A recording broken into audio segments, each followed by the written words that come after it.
오늘 우리에게 주신 하나님의 말씀을 우리 한 음성으로 같이 읽겠습니다. 신약성경 사도행전 20장 22절부터 24절 우리 세 절 말씀을 같이 한 음성으로 읽겠습니다. 시작.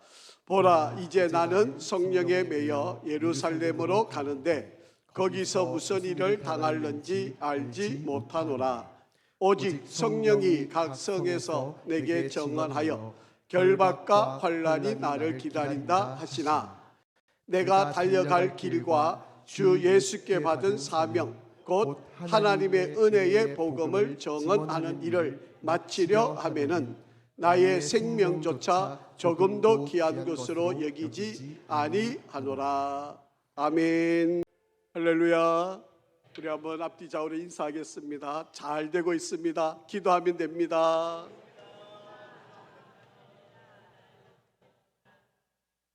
우리 한 번 더 인사하겠습니다. 당신이 계셔서 행복합니다.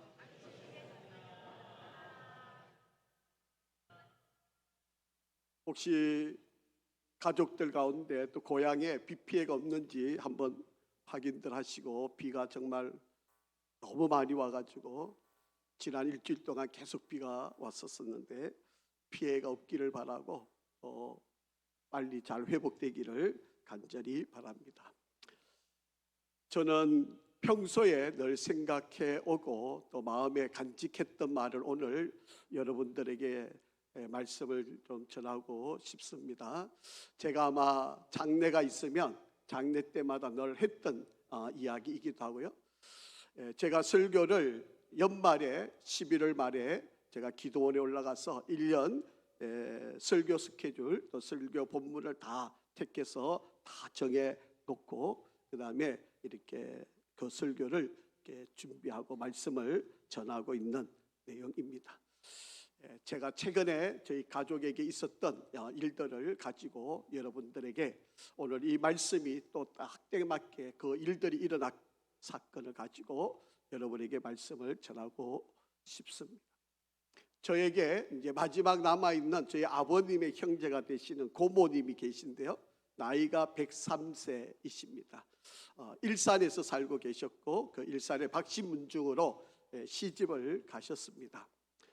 일제강점기 때 여러분 처녀들을 강제로 이렇게 붙잡아다가 이렇게 데리고 가기 때문에 그거를 피하기 위해서 저희 고모님이 부랴부랴 결혼을 했는데 그것이 바로 일산에 있는 박씨문중에 갔었습니다. 그런데 우리 고모님은 어릴 때는 아주 신앙생활을 열심히 잘 하셨는데 시집을 안 믿는 집으로 가셨기 때문에 신앙생활을 하지를 못하셨습니다. 그런데 저희 아버님이 여기 아연학사에서 지금 아연교회 거기에서 신학을 하실 때 등록금을 가지고 남대문 시장에서 천막을 사가지고 그 일산 주염리 쪽에 이렇게 천막을 쳐놓고 교회를 개척을 했고, 그 고모님 자제들 5남매인데 이 아이들을 데리고 주일학교를 시작해서 일산 성결교회를 개척을 하신 거예요. 신학교를 졸업을 하시고 또 하나님이 부르신 다른 사명이 있어서 이 충청도와 이제 경주로 가시게 되는데 이제 이 교회를 이제 다른 분에게 넘겨주셨죠. 그러니까 외삼촌이 있을 때는 이 조카들이 교회를 잘 나오다가 이제 외삼촌이 떠나고 나니까 조카들도 이제 교회를 다니지를 않게 된 거예요. 그런데 지금으로부터 7년 전에 이 고모님이 병원에 입원을 하시게 되었습니다. 그때 이 고모님이 그 5남매를 다 불렀어요. 그리고 제가 조카가 되니까 조카인 저도 불러서 그 5남매하고 조카인 저에게 이렇게 유언을 하시는 겁니다. 나는 원래 성결교회 교인이다. 그런데 여기 신목사가 내 조카인데 신목사가 마침 성결교회 목사 아니냐. 내가 죽으면 나를 성결교회 목사인 조카가 장례를 치르게 해라. 그렇게 유언을 했어요. 물론 그 사촌 형제들은 교회를 아무도 다니지를 않아요. 그런데 그 어머니가 7년 전에 유언을 하셨는데 제가 이제 가끔 찾아가고 영접도 하고 또 신앙의 확신도 하고 신앙이 얼마나 굳건한지 몰라요. 거의 80몇 년 동안 교회를 다니지 않으셨는데, 물론 저희 아버님과 제가 이렇게 찾아뵈면 늘 교회 나가시라고 했는데도 불구하고 교회를 전혀 나가시지 않으셨어요. 그런데 죽음에 임박해가지고 본인이 이제 기도 많이 어두워지고 또 이제 좀 치매기도 있고 한데, 정신이 온전할 때 자식들을 다 불러놓고, 나 교회 다니던 사람이다, 내가 이 조카가 나를 영접을 확인해주고 모든 장례를 조카한테 다 맡기고 조카인 신목사가 모든 장례를 해달라고 그렇게 입원을 하셨는데, 그것이 7년이 걸리셨어요. 그게 103세가 되어서 지난 6월 달에 돌아가시게 됐습니다. 여러분, 5 형제 그 집안 식구들이 얼마나 많겠습니까? 누구 하나 아무도 이 장례 문제를 가지고 시끄럽게 하거나 시시비비를 거는 사람이 없었습니다. 얼마나 은혜롭게 장례를 잘 치렀. 제일 형님이 되는, 이제 저한테는 이제 사촌 형님이 되는 거죠. 이 사촌 형님이 81세인데 저한테 장례를 다 마치고 이야기를 하셨습니다. 조카야, 이제 사촌 동생이니까 제 보고 동생 보고 저한테 이야기합니다. 나 이렇게 장례를 치르고 나니까 교회 다니고 싶다. 그러면서 저한테 교회를 나가겠다고 그렇게 말씀을 하셨어요. 죽음을 앞에 두고 우리가 정신이 온전할 때 자식들한테 내가 어떤 삶을 살아왔고 내가 어떻게 앞으로 내 인생을 가야 되는지를 유언을 해놓는다는 것이 얼마나 크고 귀한 일인지 모르겠습니다. 자, 오늘은 사도 바울이라고 하는 사람이 우리의 삶의 근간을 흔드는 죽음이라고 하는 이 문제 앞에 어떻게 행동하고 어떻게 반응하고 어떻게 이 일을 다스려 가는지를 좀 살펴보고, 저와 여러분도 언젠가는 우리에게도 죽음이 올 텐데 이 죽음을 잘 맞이하는 우리가 되기를 간절히 바랍니다. 이 세상에 공평한 것이 참 많이 있지만 그 중에 한 가지, 죽음은 누구에게나 똑같이 찾아온다고 하는 사실입니다. 부자나 가난한 자나, 많이 배운 자나 못 배운 자나, 얼굴이 잘생기거나 못생기거나, 여자나 남자나 누구 예외 없이 죽음은 찾아오게 되어져 있습니다. 그런데 우리가 분명히 아는 것은 이 죽음은 모든 사람에게 평등하다는 거죠. 누구 하나 예외 없이 그냥 지나칠 수 없는 모든 사람이 죽음을 맞이할 수밖에 없다라고. 그리고 시간의 평등이 이 죽음에게 있습니다. 언젠가는 시간의 차이가 있을 뿐이지 언젠가는 우리는 다 죽게 되어져 있습니다. 그리고 장소의 평등도 있습니다. 여러분, 어디서 있든지 우리는 한 평도 안 되는 조그만 땅에 저희들이 다 누워있게 될 것이다 라고 하는 것입니다. 그리고 이 죽음은 누가 언제 어디서 어떻게 될지 아무도 모르는, 바로 그것이 죽음이다 라고 하는 것입니다. 그런데 대부분 많은 사람들은 이 죽음이 다가오면 의식적이든 무의식적이든 그리고 피하고 싶어하는 바로 그런 생각들을 다 갖고 어떻게 하다 한번 극복해보고 싶은 그런 노력들을 하게 되지만 죽음을 이겨낼 수 있는 사람은 아무도 없습니다. 그렇기 때문에 이 죽음은 누구에게나 성장의 발달 과정에서 마지막 단계에 우리에게 찾아올 수밖에 없는 바로 그런 사건이고, 피할 수도 통제할 수도 그리고 미리 그때를 알 수도 없는 사건입니다.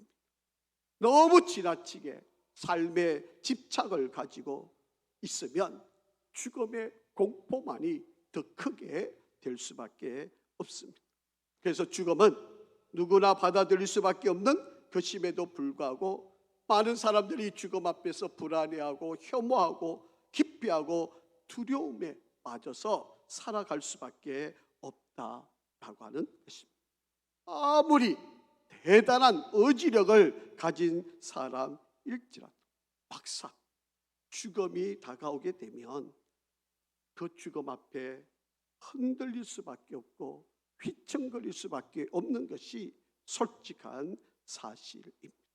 그러기에 저와 사랑하는 성도 여러분들이 이 땅에 살아갈 때 웰빙, 건강하고 삶의 질이 좋은 그런 웰빙의 삶을 사는 것도 중요하지만 웰다잉, 죽음을 잘 맞이하는 것도 매우 중요한 일이다라고 하는 것을 기억하시기를 바랍니다.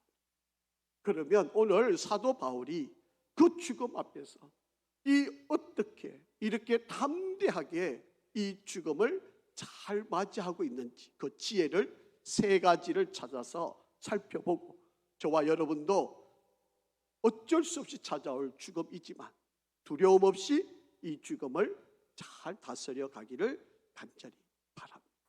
첫 번째는요, 우리의 삶의 건강을 흔드는 죽음을 잘 극복하는 것은 끝까지 마지막까지 사명을 붙들고 살아가는 사람이 되어야만 한다라고 하는 것입니다. 사도 바울은 자신이 지금 죽음이 직면해 있음을 깨달았고 그 죽음 앞에 어떻게 반응하는지를 한번 우리가 살펴보겠습니다. 자, 25절 말씀 한번 같이 읽어봅니다. 시작. 보라, 내가 여러분 중에 왕래하며 하나님의 나라를 전파하였으나 이제는 여러분이 다 내 얼굴을 다시 보지 못할 줄 아노라. 다시 얼굴을 보지 못한대. 다시 말하면 이제 죽음이 다가왔다는 거예요. 그럼에도 불구하고 사도 바울은 마지막까지 그가 붙들고 있었던 것은 내가 복음을 전하는 이 일, 내가 하나님께로부터 부름받았던 이 복음 전하는 이 사명만은 내가 너의 얼굴을 볼 수 없을지라도 내가 이 사명만은 끝까지 감당하겠노라 라고 그렇게 말씀하고 있습니다. 여러분, 사도 바울은 내가 이 복음 전하는 일에는 내 생명조차 아깝지 않게 하나님께 드릴 수 있다고 그렇게 고백을 하고 있는 사람입니다. 여러분, 우리는 언젠가는 죽을 것입니다. 그 시기와 때는 우리는 알 수 없지만 우리 모두 언젠가는 하나님 앞에 부름을 받게 될 것입니다. 피하고 싶겠지요.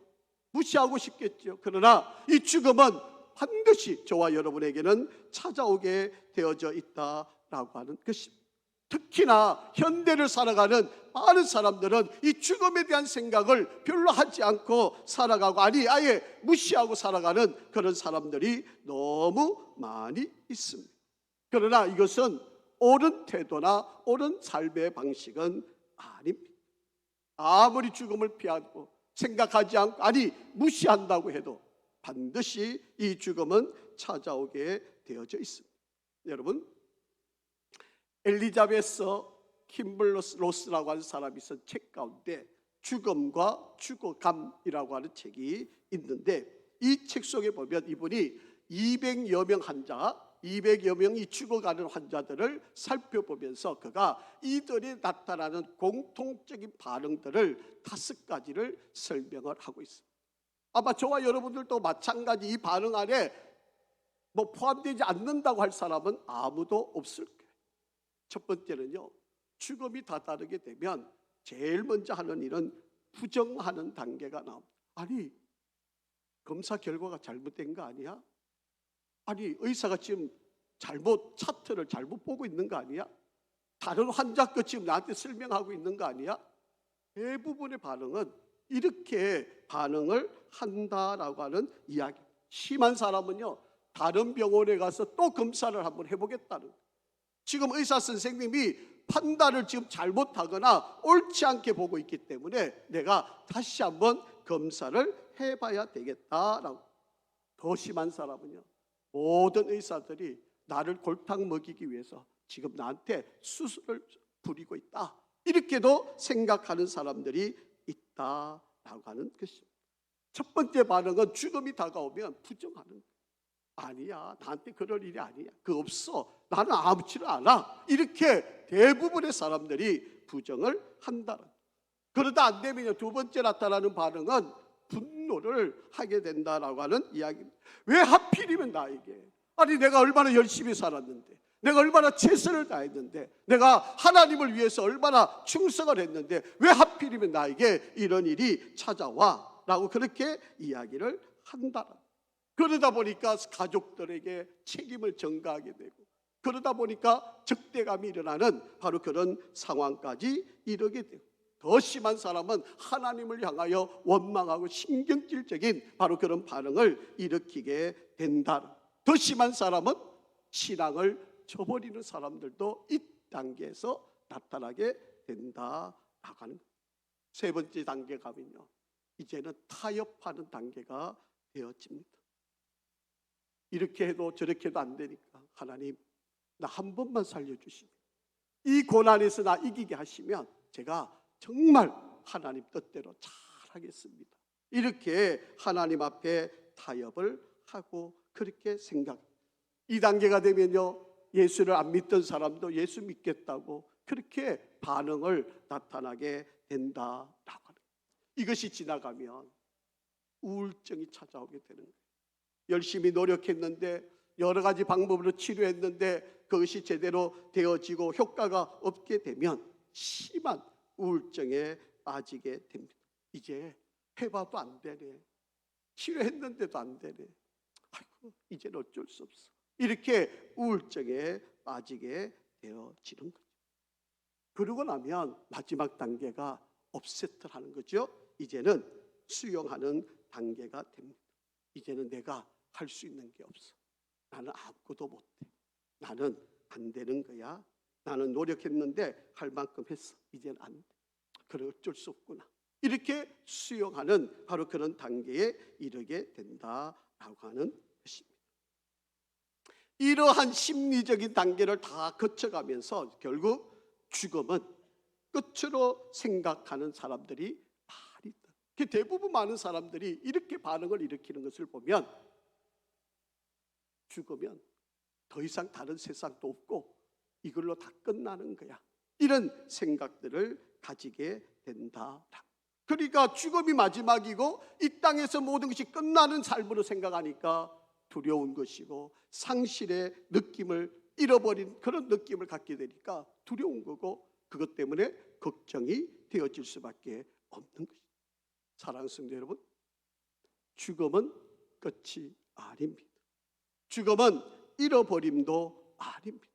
여러분, 죽음은 우리에게 육신의 고통과 고난이 우리에게 있지만, 그러나 죽고 나면 다음 세상이 분명히 있다는 사실을 믿으시기를 바랍니다. 그래서 죽음은 우리가 다음 세상으로 가야 하는 하나의 과정입니다. 죽음은 끝이 아니라 죽음 후에 영원한 내세, 영원한 세계, 천국이 있다는 이 사실을 분명히 믿으시기를 바랍니다. 디모데후서 4장 6절에서 8절 말씀입니다. 사도 바울의 고백이에요. 죽음을 앞에 두고 하는 고백이에요. 여기서 전제라고 하는 말이 나오는데, 이것은 제물을 드릴 때 그 제물을 향기 내기 위해서, 그 향기를 북돋우기 위해서 붓게 되는 포도주, 이거를 전제라고 하는 말이에요. 포도주를 붓는 거. 자, 한번 읽어보죠. 시작. 전제와 같이 내가 벌써 부어지고 나의 떠날 시각이 가까웠도다. 나는 선한 싸움을 싸우고 나의 달려갈 길을 마치고 믿음을 지켰으니 이제 후로는 나를 위하여 의의 면류관이 예비되었으므로 주 곧 의로우신 재판장이 그 날에 내게 주실 것이며, 내게만 아니라 주의 나타나심을 사모하는 모든 자에게 도니라. 아멘. 여러분, 사도 바울은 죽음으로 끝나는 것이 아니라 내가 이 복음 전하는 이 사명을 잘 감당하게 되면 하나님께서 반드시 의의 면류관을 주시는 그날이 있다고 믿고, 이 죽음도 담대하게 이겨내는 신앙을 가졌다라고 하는 것입니다. 여러분, 죽음이 끝나는 거 아닙니다. 죽으면 이 세상이 마지막으로 모든 것이 정리되고 없어지는 거 아닙니다.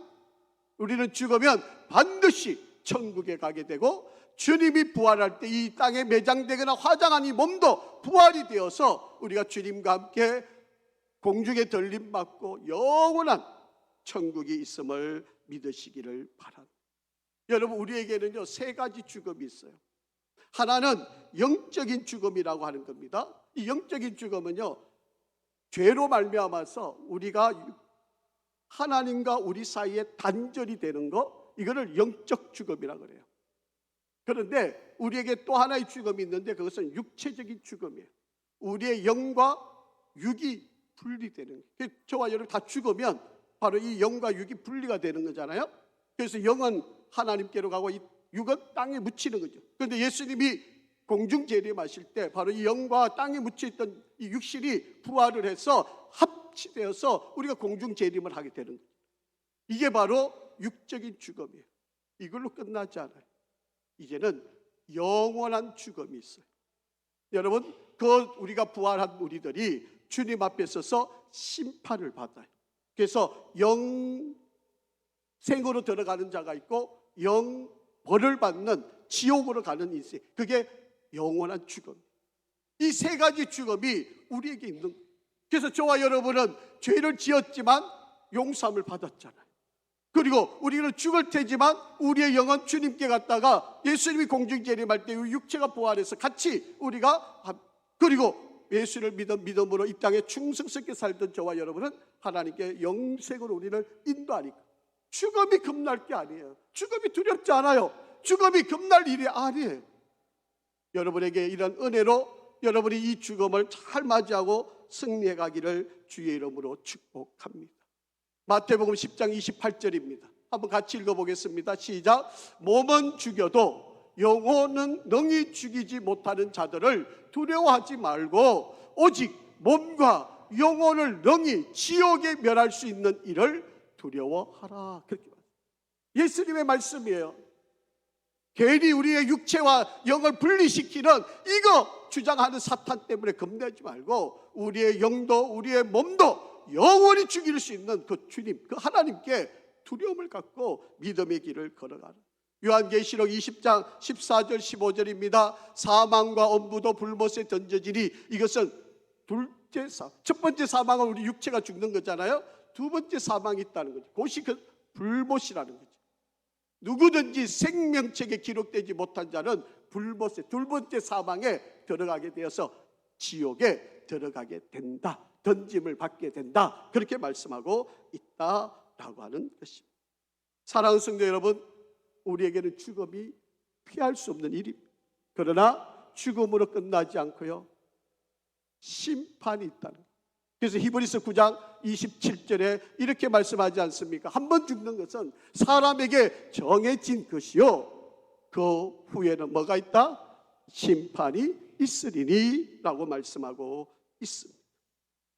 여러분, 우리는 예수 그리스도를 확고한 믿음 안에 있으면 바로 이런 심판을 다 면할 수 있다라고 하는 이야기입니다. 그러기에 여러분, 이 땅에 살 때 예수 믿는 이 믿음 굳건하게 붙들고 여러분에게 주신 사명을 잘 감당하며 승리하는 여러분이 되시기를 간절히 바랍니다. 마태복음 25장 46절 말씀입니다. 그들은 어디에? 영벌에 들어가고 의인들은 어디에 들어가요? 영생에 들어가리라 하시리라. 그렇게 요한복음 11장 25절 26절 말씀입니다. 예수께서 이르시되 나는 부활이요 생명이니 나를 믿는 자는 죽어도 살겠고 무릇 살아서 나를 믿는 자는 영원히 죽지 아니하리니 이것을 내가 믿느냐. 아멘. 여러분, 예수를 믿는 이 믿음, 이것을 붙들고 사명 주신 것을 가지고 끝까지 승리하며 살아가시기를 주의 이름으로 축원합니다. 두 번째로 우리가 이 사명을 붙들고 살아가는 능력이 어디서 나오느냐? 여러분, 성령의 이끌림을 받고 살아야 한다라고 합니다. 여러분, 사도 바울이 이렇게 끝까지 죽음 앞에서도 그에게 주어진 사명을 감당하는 힘이 어디 있었을까요? 자, 오늘 본문 한번 읽어보겠습니다. 22절 23절 시작. 보라, 이제 나는 어디에 매여? 성령에 매여 예루살렘으로 가는데 거기서 무슨 일을 당할는지 알지 못하노라. 오직 성령이 각 성에서 내게 정언하여 결박과 환난이 나를 기다린다 하시나. 그렇게 여기서 성령에 매여라고 하는 이 말은요, 이미 오래전부터 묶여 지금도 묶인 상태에 있는 이런 뜻이에요. 사도 바울은 그의 살아가는 모든 생애가 성령의 인도함, 성령의 이끌림, 한마디로 말하면 성령 충만한 삶을 살았다라고 하는 이야기. 여러분, 하나님이 우리에게, 저와 여러분이 예수를 구주로 고백할 때 성령 세례라고 하는 게 임해요. 이게 깨달아지는 사람도 있고 못 깨달아지는 사람도 있긴 한데, 우리가 예수를 나의 진실한 주라고, 나의 구세주로 고백하면 성령 세례가 임해요. 그 성령 세례를 받은 사람들은 매일마다 성령 충만을 받고 살아가야 합니다. 그래서 여러분, 오늘 하루도 내일 하루도 하나님 일어나면 하나님께 기도하셔야 돼요. 하나님, 오늘도 나에게 성령 충만을. 그렇지 않으면 구원받은 우리 있지만 우리가 끝없는 우리 안에 욕심이, 인간적인 방법이 우리를 지배하기 때문에 성령이 나를 이끌지 않으면 우리는 인간적인 방법으로 살아갈 수밖에 없다라고 하는 것입니다. 사도 바울도 이렇게 고백해요. 로마서 7장 19절 말씀입니다. 내가 원하는 바 선을 행하지 아니하고 도리어 원하지 아니하는 바 악을 행하는. 여러분, 사도 바울이에요. 능력자예요. 날마다 성령 충만을 받고 살아가는 사람이에요. 그런데도 불구하고 마음에 원하지 않는 악을 계속해서 내 마음속에서 부추겨 일으키고 있다는 거예요. 여러분, 사도 바울도 그럴 지경입니다. 우리는 어떨까요?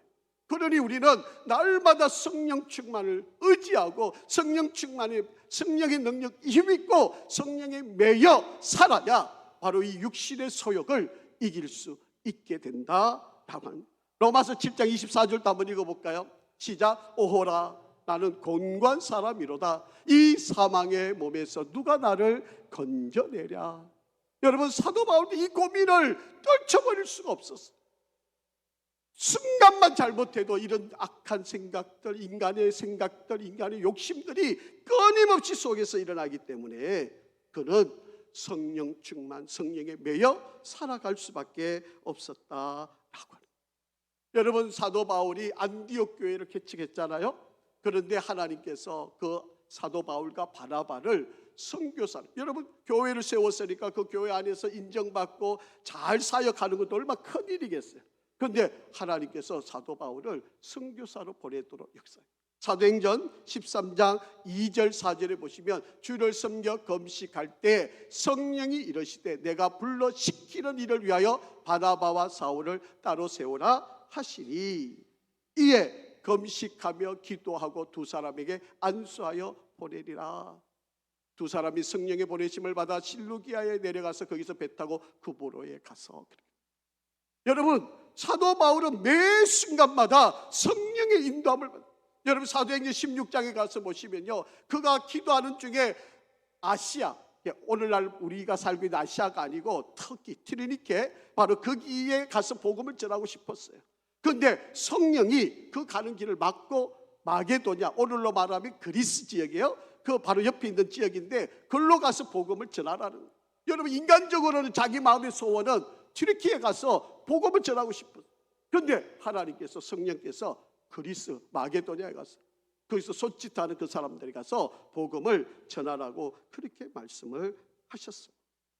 자, 로마서 한번 읽어볼게요. 로마서 8장 14절 말씀 잘 읽으셔야 됩니다. 중요한 말씀이에요. 같이 읽겠습니다. 시작. 무릇 하나님의 영으로 인도함을 받는 사람은 곧 누구다? 하나님의 아들이다. 그렇게 말씀. 성령의 인도함을 받는 사람이 곧 하나님의 아들이다. 그렇게 이야기를 합니다. 그렇기 때문에 우리가 이 성령의 인도함을 받는다는 것이 얼마나 죽음도 두려움이 없이 이겨낼 수 있는 능력이 바로 여기에서 나올 수 있다라고. 여러분, 쌓는 것은요 어려워요. 여러분이 일평생 이만큼에서 쌓아놓잖아요.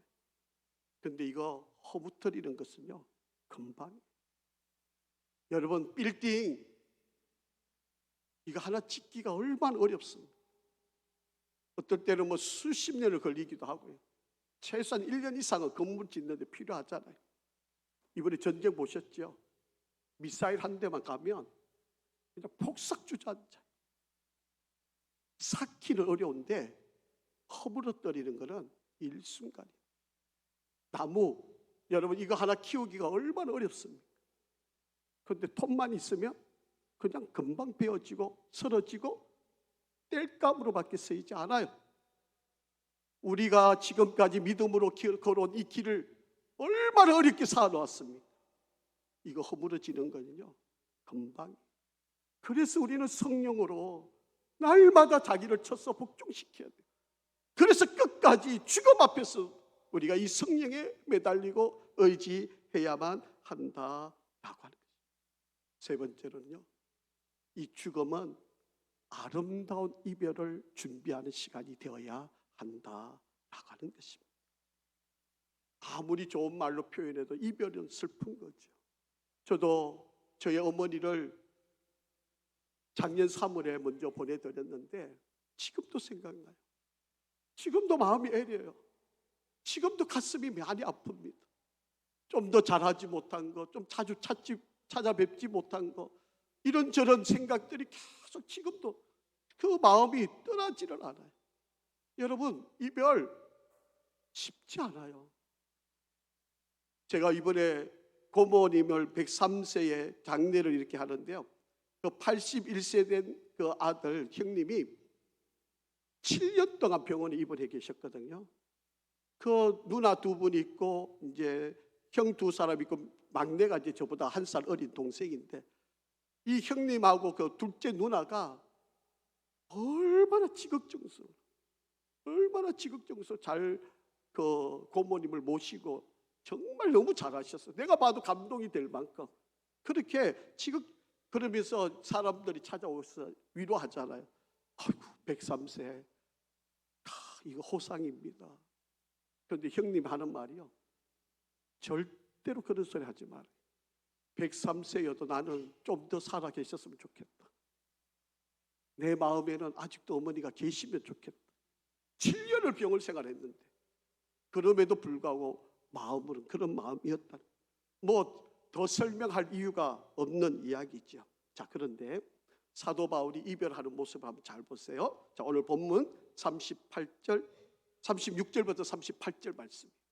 시작. 이 말을 한 후 무릎을 꿇고 그 모든 사람들과 함께 기도하니 다 크게 울며 바울의 목을 안고 입을 맞추고 다시 그 얼굴을 보지 못하리라 한 말로 말미암아 더욱 근심하고 배까지 그를 전송하리라. 그렇게 헤어짐을 물론 안타깝지만 이별의 연습을 잘 준비하는 것도 중요합니다. 죽음과 죽어감이라고 하는 책 속에 키블로스 로스라고 하는 이 박사가 자기가 어릴 때 경험했던 이야기를 이 책 속에 기록을 하고 있습니다. 어느 농부가 나무를 이렇게 다듬기 위해서 이렇게 나무 가지에 올라갔는데 불행하게 그 나무에서 떨어지게 되었습니다. 그래서 살 가망이 없다라고 하는 그런 진단을 받게 되었습니다. 그래서 그분이 그 아내와 그 가족들, 자녀들한테 나는 집에서 죽음을 맞이하고 싶다, 그렇게 이야기를 하고, 이 가족들은 아무 조건 없이 이 농부의 아버지의 남편의 이야기를 듣고 수용을 하게 되었습니다. 그래서 아들과 딸을 자기 침대밭으로 다 불러 모았습니다. 그래서 한 명 한 명에게 지난 날을 돌아보면서 서로 이야기하고 나누고 한 사람 한 사람씩 그렇게 이야기를 했습니다. 죽음의 극한 고통 앞에서 이 사람은 차분하게 이야기를 합니다.